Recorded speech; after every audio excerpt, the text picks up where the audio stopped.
Hi అండి, అందరికీ నమస్తే. Welcome to food pot. ఈరోజు తెలంగాణ స్పెషల్ బగారా రైస్ ఎలా చేయాలో చూద్దాము. ముందుగా స్టవ్ ఆన్ చేసుకుని గిన్నె పెట్టుకొని అందులో 1 స్పూన్ ఆయిల్, 1 స్పూన్ నెయ్యి వేసుకుని వేడైన తర్వాత ఇందులో బిర్యానీ మసాలా దినుసులు వేసుకుని వేయించుకోవాలి. ఇవి వేగిన తర్వాత సన్నగా కట్ చేసిన ఉల్లిపాయ ముక్కలు, పచ్చిమిర్చి ముక్కలు వేసి వేయించాలి.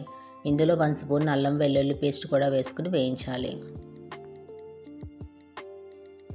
ఇప్పుడు సన్నగా కట్ చేసిన టమాటా ముక్కలు, కొత్తిమీర, అలాగే 1 స్పూన్ సాల్ట్, 1 స్పూన్ ధనియాల పొడి, 1/2 స్పూన్ గరం మసాలా వేసుకుని బాగా కలుపుకోవాలి. ఇప్పుడు ఇందులో ముందుగానే అరగంట నానబెట్టుకున్న బియ్యాన్ని వాటర్ లేకుండా ఇందులో వేసుకుని కలపాలి. ఇక్కడ నేను నార్మల్ రైస్ తీసుకున్నానండి, బాస్మతి రైస్ తీసుకోలేదు. 1 గ్లాస్ రైస్కి 2 గ్లాసులు వాటర్ చొప్పున తీసుకోవాలి. వాటర్ పోసుకుని బాగా కలుపుకొని కొత్తిమీర వేసుకుని సాల్ట్ సరిపోయిందో లేదో ఒకసారి చెక్ చేసుకోవాలి. సాల్ట్ సరిపోకపోతే ఇంకొంచెం సాల్ట్ వేసుకుని కలుపుకోవాలి. ఇప్పుడు మూత పెట్టుకుని రైస్ని ఉడికించుకోవాలి.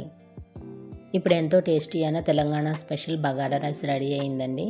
దీన్ని నాన్ వెజ్ కర్రీతో కానీ రైతాతో కానీ తీసుకుంటే చాలా బాగుంటుంది. మీరు కూడా ఒకసారి ఇట్లా ట్రై చేయండి.